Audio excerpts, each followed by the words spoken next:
दोस्तों, यदि आप केवल 10वीं पास है और आप चाहते हैं बैंक में जॉब पाना तो आपके लिए शानदार मौका है, क्योंकि बैंक ऑफ बड़ौदा में एक शानदार भर्ती निकाली गई है ऑफिस अटेंडेंट, जिसे हम लोग प्यून के नाम से जानते हैं। इन पदों पर जिसके लिए आवेदन प्रक्रिया भी ऑनलाइन माध्यम से स्टार्ट कर दिए गए हैं 3 मई 2025 से, और इसका लास्ट डेट जो रखा गया ना 23 मई 2025 तक रखा गया है। आप इस बीच फॉर्म को भर सकते हैं। मैं इस वीडियो में पूरी जानकारी बताऊंगा कि इस भर्ती का फॉर्म कैसे भरना है, कौन लोग फॉर्म को भर सकता है, इसका क्या सिलेक्शन प्रोसीजर होगा, सिलेबस क्या है और कैसे फॉर्म भरना है, वो सारी चीजें आपको इस वीडियो में समझ में आ जाएगी। वीडियो को ध्यान पूर्वक अंत तक देखें। पसंद आए तो इसे लाइक और दोस्तों के साथ शेयर करें। ऐसे लगातार अपडेट के लिए चैनल को सब्सक्राइब करें, ताकि आगे भी इस प्रकार के जो भी अपडेट होगा ना आपको मिलता रहेगा। तो आपके सामने ये डिटेल नोटिफिकेशन आएगा, जिसमें हमने जो जानकारी आपको बताया उन तमाम जानकारी को इन्होंने मेंशन किया है। स्टेट वाइज भी, डिस्ट्रिक्ट वाइज भी भर्ती को इन्होंने बताया है कि भाई कितनी भर्ती है, आपकी उम्र क्या होगी, क्वालिफिकेशन क्या है, क्या आपकी सैलरी होगी, वो भी जानकारी दिया गया है। आप ये भी देख पाएंगे। साथ में नीचे जब आप आएंगे ना तो इसमें सिलेबस को लेकर भी इन्होंने जानकारी दिया है, जो कि मैंने आपको पहले ही क्लियर कर दिया। वो सारी चीजें आप इस नोटिफिकेशन को डाउनलोड कर एक बार देखिएगा। और दूसरी चीज है कि आप जिस राज्य से अप्लाई करना चाहते हैं ना, वहां पर एग्जाम होगी, उसका क्या मीडियम रहेगा और आपका लोकल लैंग्वेज क्या है। जैसे मैंने बिहार की बात की तो बिहार का हिंदी उर्दू इन्होंने बताया है। वही कोई आसम से अप्लाई करता है तो आपकी बंगाली, बोडो, इस प्रकार की लैंग्वेज इन्होंने रखा है। कोई वही आंध्र प्रदेश से अप्लाई करता है तो तेलुगु, उर्दू उनको आना चाहिए, तभी वहां से वो अप्लाई करते हैं। अप्लाई का लिंक है, जिस पर क्लिक करेंगे एक ऑप्शन मिलता है click here to new registration, जिस पर आपको क्लिक करना है। अब बेसिक इन्फॉर्मेशन भरना है, जिसमें सबसे पहले आपको फर्स्ट नेम लिखना है। जैसे मान लीजिए आपका नाम राम है तो आप यहाँ पर लिखेंगे राम और उसी नाम को दोबारा लिखेंगे। मिडिल नेम है तो लिखें, नहीं तो लास्ट नेम लिखें। जैसे किसी का नाम राम कुमार शर्मा है तो मिडिल नेम उनका क्या हो जाएगा, कुमार होगा, उससे दोबारा से डालेंगे, और शर्मा उसका क्या होगा, लास्ट नेम हो जाएगा। तो यहाँ पर शर्मा आप लिखेंगे। अगर किसी का नाम सिर्फ राम कुमार है तो फर्स्ट नेम में राम और लास्ट नेम में क्या लिखेगा, कुमार लिखेगा, उससे दोबारा से डालेगा और उनका पूरा नाम देखने को मिलता है। आपका जो भी मोबाइल नंबर है ना, मोबाइल नंबर को डालेंगे, अपना मोबाइल नंबर को दोबारा डालेंगे। अल्टरनेट नंबर है तो दीजिए, अन्यथा छोड़ सकते हैं। जो भी आपका ईमेल आईडी है देंगे @ से पहले तक का। उसके बाद @gmail.com है तो यहाँ से देख ले gmail.com को सिलेक्ट करें और ईमेल आईडी को दोबारा डालें। इसमें अपना @gmail.com तक लिखना है। बाकी इस कैप्चा कोड को फिल करना है। एक ऑप्शन मिलता है सेव एंड नेक्स्ट का, जिस पर क्लिक करना है। उसके बाद देखेंगे आपका जो रजिस्ट्रेशन है कंप्लीट होता है। आपको रजिस्ट्रेशन नंबर, पासवर्ड मिल चुका है, इसको नोट कर आप जरूर रख लेंगे। बाकी नीचे जब आप आएंगे ना तो यहाँ पर फोटोग्राफ को अपलोड करना है। इसको लेकर इन्होंने बताया है कि गाइडलाइन भी आप देख सकते हैं। जब इस पर क्लिक करेंगे ना तो बोला है कि फोटो आपका रिसेंट का होगा। इसके अलावा फोटो कोशिश करना है कि लाइट कलर वाले बैकग्राउंड को देना, या कोशिश करें व्हाइट बैकग्राउंड है तो और भी बेटर आपका है, जिसमें आपकी फेस अच्छे से दिखनी चाहिए। टोपी उपी का उपयोग नहीं करना है, चश्मा का उपयोग नहीं करना है। इसका साइज 20 से 50 के भी रखना है। तो ये सारी चीजें एक बार देख लेंगे। सिग्नेचर को लेकर बताया कि सिग्नेचर व्हाइट पेपर पर ब्लैक इंक पेन से आपको जो है करना है। 10 से 20 के बी में आप इसको रख सकते हैं। तो ये सारी चीजें ऑलरेडी यहाँ पर मेंशन की गई है, जिसको एक बार आप देख सकते हैं। बाकी यहाँ पर फोटोग्राफ अपलोड करने के लिए चूज फाइल पर क्लिक कर अपना फोटोग्राफ को सिलेक्ट कर अपलोड करेंगे। उसके बाद यहाँ पर क्या है ना कि आपको फोटोग्राफ बोला गया है लाइव कैप्चर करने के लिए। तो अगर आपके सिस्टम में वेबकैम है तो डायरेक्ट आप इसको जो है कैप्चर कर सकते हैं, या आप चाहते हैं अपने फोन के थ्रू कैप्चर करना तो यहाँ पर जो QR कोड दिए गए हैं ना, आप इस पर क्लिक करेंगे और अपने फोन के कैमरा से इसको स्कैन करेंगे और कैमरा ऑन होगा, यहाँ से भी कैप्चर कर सकते हैं। उसके बाद इस चेकबॉक्स पे टिक करना है, जो भी आपका सिग्नेचर है यहाँ पर डालना है। इस चेकबॉक्स पे टिक कर नेक्स्ट वाले विकल्प पर क्लिक करना है। फिर आप अगले स्टेप में आते हैं, जहाँ पर और भी जानकारी जो है यहाँ पर भरना होगा, जिसमें आपको बताना है कि किस राज्य से आपको अप्लाई करना है।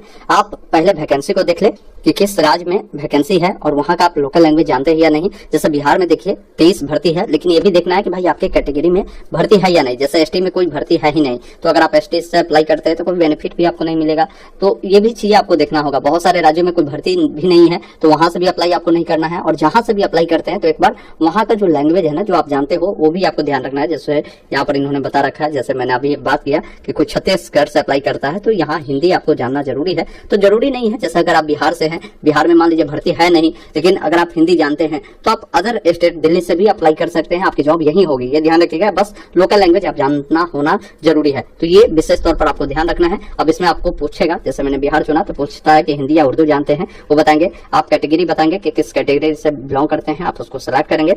अगर आप 40% या उससे अधिक दिव्यांग है तो इस करें, नहीं तो नहीं वाले विकल्प पर आपको क्लिक करना है। नीचे आएंगे, ये जानकारी जो है आपका सही रहेगा। फिर अगर कोई जो है स्पेसिफाइड दिव्यांग है तो यहाँ पर इस करेगा, नहीं तो नहीं वाले विकल्प पर क्लिक करना है। फिर नीचे आएंगे, आप किस रिलीजन से बिलोंग करते हैं, हिंदू, मुस्लिम, सिख, ईसाई, जैन, मुस्लिम, आप बता सकते हैं। उसके बाद पूछता है कि माइनॉरिटी से बिलोंग करते हैं तो इस करें, नहीं तो नहीं वाले विकल्प पर क्लिक करें। एक्स सर्विसमैन है तो इसमें जानकारी दीजिए। अगर आप एक्स सर्विसमैन दिव्यांग है तो उसके बारे में आप जानकारी देंगे। फिर नीचे आएंगे, अगर आप डिपेंडेंट ऑफ सर्विसमैन किल्ड है तो आप बता सकते हैं, नहीं तो नहीं वाले विकल्प पर क्लिक करें। अगर कोई विधवा विधवा या डिवोर्स महिला है तो आप यहाँ पर वो जानकारी बता सकते हैं, नहीं तो नहीं वाले विकल्प पर क्लिक करें। नेशनलिटी में इंडियन चुने। आप जो एग्जाम देना चाहते हैं वो किस शहर में सेंटर रखना चाहते हैं, यहाँ पर देखेंगे जो भी सेंटर होंगे ना जिस शहर में, उसका नाम मिलता है। आप जहाँ भी रखना चाहते हैं उसको रख सकते हैं। उसके बाद आपका जो भी पेपर होगा किस लैंग्वेज में होगा वो जानकारी मिल जाएगी। आपका जो भी डेट ऑफ बर्थ है ना, पहले यहाँ से डेट, जो मंथ है, जो ईयर है उसको डालेंगे और डेट ऑफ बर्थ काउंट होगा 1/5/2025 के अकॉर्डिंग। आप लड़का है तो मेल, लड़की है तो फीमेल को चुने। अगर जुड़वा भाई बहन है तो इसमें हमें जानकारी देना है। फिर नीचे आएंगे, आपकी शादी हो चुकी है तो मैरिड अन्यथा अनमैरिड वाले विकल्प पर क्लिक करें। पिताजी का नाम डाले, माताजी का नाम डालना है। फिर जो भी करस्पॉन्डेंस एड्रेस आपका है वो बताएंगे, जिसमें आप एड्रेस 1 में अपना विलेज ग्रामीण क्षेत्र से है तो बता सकते हैं, एड्रेस 2 में पोस्ट ऑफिस, एड्रेस 3 में पुलिस स्टेशन आप यहाँ पर बता सकते हैं, या आप अपने अकॉर्डिंग जानकारी को लिखें। डिस्ट्रिक्ट जो भी है उसका नाम लिखेंगे, जो भी राज्य आपका है उसको सेलेक्ट करेंगे, पिन कोड डालेंगे। अगर आपका करस्पॉन्डेंस एड्रेस परमानेंट एड्रेस समान है तो इस बॉक्स पर टिक करें, दोनों फिल होगा। अलग अलग है तो अलग अलग जानकारी को फिल करना है। जीएसटी इनवॉइसिंग के लिए कोई भी एड्रेस सेलेक्ट करेंगे, जो भी पेमेंट लगता है वो देखने को मिलेगा। एक ऑप्शन मिलता है वैलिडेट योर डिटेल, जिस पर क्लिक करना है, फिर सेव एंड नेक्स्ट पर क्लिक करना है। फिर आप अगले स्टेप में आते हैं जहाँ पर क्वालिफिकेशन की जानकारी बतानी है। क्वालिफिकेशन 1/5/2025 तक आपकी कंप्लीट हो जानी चाहिए, 10वीं, ये ध्यान रखिएगा। बाकी बताएंगे कि 10वीं आपने कब पास किया है, जो भी डेट हो, जो भी मंथ हो, आप उसको यहाँ से सेलेक्ट करेंगे और जो भी साल हो आप यहाँ से बताएंगे कि किस साल आपने उससे पास आउट किया है। उसके बाद जो भी आपका परसेंटेज होगा ना वो जानकारी देंगे और बताएंगे कि आप फर्स्ट डिवीजन, सेकंड डिवीजन या पास है, वो जानकारी यहाँ से बताएंगे। कोई अगर 12th किया है तो 12th बताएगा कि आपने साइंस, आर्ट, कॉमर्स किस स्ट्रीम से पढ़ा था, कब आपने पास किया था, डेट, मंथ, ईयर को डालेंगे, परसेंटेज बताएंगे और कौन सा क्लास है वो जानकारी आपको यहाँ पर बताना है। ग्रेजुएशन है तो ये जानकारी भी आप दे सकते हैं, लेकिन न्यूनतम 10वीं आपकी होनी ही चाहिए। नीचे आएंगे, आपसे पूछता है कि जो लोकल लैंग्वेज है वो पढ़ना, लिखना, बोलना जानते हैं तो यहाँ पर आपको एस करना है। नीचे आएंगे, अगर आपके पास कोई वर्क एक्सपीरियंस है तो एस करें, नहीं तो नहीं वाले विकल्प पर क्लिक करें। फिर यहाँ पर पूछता है कि अगर कोई कैंडिडेट SC, ST, OBC, दिव्यांग है तो इनको प्री एग्जाम का ट्रेनिंग मिलता है, वो अगर आपको चाहिए तो एस करें, नहीं चाहिए तो आप नो कर सकते हैं। अब जैसे लोकल लैंग्वेज जो भी है, जैसे हिंदी है, आप पढ़ना जानते हैं, लिखना जानते हैं, बोलना जानते हैं तो सभी पे चेक बॉक्स पर टिक करें। वैलिडेट योर डिटेल पे क्लिक कर सेव एंड नेक्स्ट पर क्लिक करना है। अब आपके सामने फॉर्म का प्रीव्यू आता है। एक बार अपनी तमाम जानकारी देखें, कहीं भी कुछ गलती है तो उसको अभी आप एडिट कर सकते हैं, क्योंकि बैक होने का ऑप्शन है। जानकारी सही है ना तो इस चेक बॉक्स पर यानी आई एग्री करें, एक ऑप्शन मिलता है आपको कंप्लीट रजिस्ट्रेशन का, जिस पर क्लिक करना है और ओके वाले विकल्प पर क्लिक करना है और फिर यहाँ से ओके वाले विकल्प पर क्लिक करेंगे। फिर अगले स्टेप में आते हैं जहां पर क्या है ना कि डॉक्यूमेंट अपलोड करना है, जिसमें बोला गया कि 10वीं का जो भी आपका मार्कशीट है या सर्टिफिकेट है जिस पर आपका डीओ भी दिया गया है वो आप दीजिए पीडीएफ फॉर्मेट में, ये ध्यान रखिएगा। बाकी जो भी आपका एजुकेशनल क्वालिफिकेशन है उसका जो भी सर्टिफिकेट है या मार्कशीट है उनको आप यहाँ पर देंगे, जो कि पीडीएफ बनाकर देना है। बाकी जो भी डॉक्यूमेंट, जैसे यहाँ पर आप 10वीं के मार्कशीट या सर्टिफिकेट दे रहे हैं तो ये पीडीएफ फॉर्मेट में रखेंगे ना, इसका साइज विशेष तौर पर ध्यान रखिएगा, ये 500 KB तक होना चाहिए, ये ध्यान रखिएगा। फिर कास्ट सर्टिफिकेट जो भी है उसको पीडीएफ फॉर्मेट में देना है। काफी सारे कैंडिडेट को मैं देखता हूँ कि उनको पीडीएफ बनाने में प्रॉब्लम होती है। गूगल में आप लिखेंगे कन्वर्ट जेपीजी टू पीडीएफ, ये वेबसाइट आएगा, इसको ओपन करेंगे, सिलेक्ट इमेज पर क्लिक करेंगे। अब मान लीजिए मेरा 10th का अगर मार्कशीट है, इसको पीडीएफ बनाना है, कन्वर्ट टू पीडीएफ पर क्लिक करेंगे और यहाँ से डाउनलोड करेंगे। ये पीडीएफ बन चुका है, अब इसको मैं आसानी से यहाँ पर अपलोड करूंगा, फिर सेव एंड नेक्स्ट पर क्लिक करूंगा। उसके बाद जो भी पेमेंट लगेगा पेमेंट देखने को मिलेगा। कैप्चा कोड को डालकर सबमिट वाले विकल्प पर क्लिक करना है। उसके बाद पेमेंट करने का कई प्रकार के माध्यम है, debit card, credit card, net banking, UPI, आप QR कोड, जैसे भी करना चाहे उस माध्यम को चुनेंगे।